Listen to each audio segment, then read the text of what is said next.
अस्सलामुअलैकुम। आज हम बनाएंगे वाइट चिकन कढ़ाई।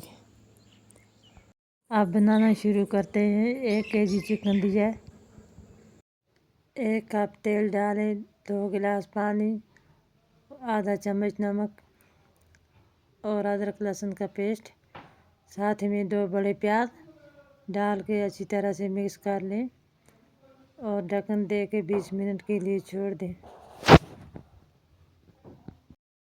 चिकन तैयार हो गया है। अब डालेंगे फेंटा हुआ दही डाल के अच्छी तरह से 5 मिनट हिलाते रहें ताकि दही फट न जाए।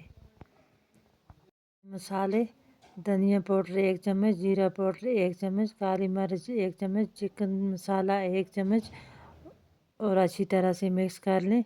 अब 2 मिनट के लिए ढक्कन दे के छोड़ दें।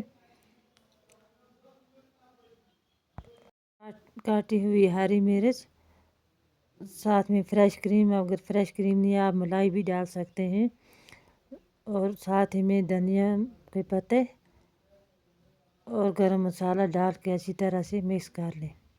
अब उबाल ज़्यादा नहीं आना चाहिए। हमारी वाइट कढ़ाई बन के तैयार हो गई है। वीडियो अगर अच्छी लगे लाइक और शेयर करें, कमेंट करना ना भूलें। अल्लाह हाफ़िज़।